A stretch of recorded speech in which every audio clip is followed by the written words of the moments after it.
వాడు మహిమగల దేవుడు అంటుంది. అయితే ఎన్ని సంవత్సరాల నుంచి జరుగుతుంది? ఇక్కడ ఎక్కడి నుంచి వస్తారు, ఎక్కడెక్కడి నుంచి ప్రజలు వస్తారు? ఇది సుమారు దర్గా హజరత్ సయ్యద్ షాదుల్లా హుసేన్ రహమతుల్లాహి అలైహి హజరత్ దేవుని పేరు. ఇది బడాపాల్లో ఉంది, వర్ణి మండలం, జలాల్పూర్ విలేజ్, నిజామాబాద్ జిల్లాలో కలదు.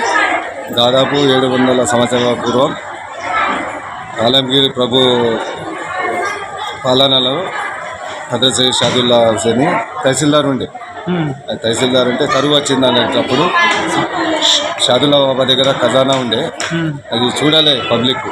కరువు కాటకాలతో అలమటిస్తే ఉన్న ఖజానాని దానం చేసి ఇక్కడ బడాపల్లి దర్గాకు వచ్చింది.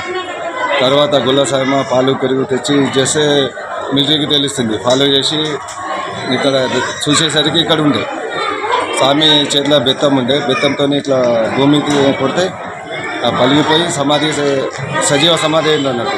షాదుల్లా బాబాతో సహా వేరే వాళ్ళు ఇంకా పిల్లి ఉండే, గుల్ల సాయమ ఉండే, మున్షి ఉండే, సైజ్ మహారాజ్ ఉండే. వీళ్ళు అంటే ఇది వక్ఫ్ ద్వారా ప్రతి సంవత్సరం టెండర్ అవుతుంది. దాదాపు సంవత్సరాన్నర అయింది టెండర్ కాలే. వక్ఫ్ బోర్డు, నేను వక్ఫ్ బోర్డు డిప్యూటీ సూపరింటెండెంట్, నా పేరు షేక్ జమాల్. ఇక్కడ దేవుని దయ వలన అంత పీస్ఫుల్గానే జరుగుతుంది. అంత సౌకర్యాలు కూడా బాగానే ఉన్నాయి. ప్రజలకు కూడా ఎలాంటి యాత్రికులకు ఇబ్బందులు లేవు. సార్ ఇక్కడ ఎక్కడి నుంచి ప్రజలు వస్తారు?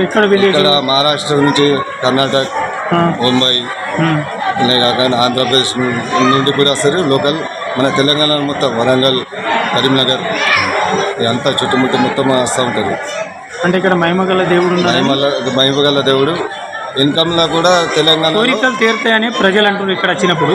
అవును, కోరికలు కోరుకుంటే కోరికలు తీరుతాను. దాని మీద మీ అభిప్రాయం? బాగా ఎగ్జాంపుల్స్ ఉన్నాయి. ఇలా ఎక్కువ మటుకు సంతానంది ఎక్కువ అవుతాయి. షాదుల్లా బాబా దగ్గర సంతానం కోరికలు ఎక్కువ అవుతాయి. ప్రతి ఒక్క కోరికలు కూడా అవుతాయి. జాబ్ కానీ, పిల్లల గురించి కానీ, హెల్త్ ఆరోగ్యం గురించి కానీ, ఈ అన్నిట్లో ఏం బాగా లేకుండా కానీ వచ్చి స్వామికి కోరుతూ ఉంటారు. కోరి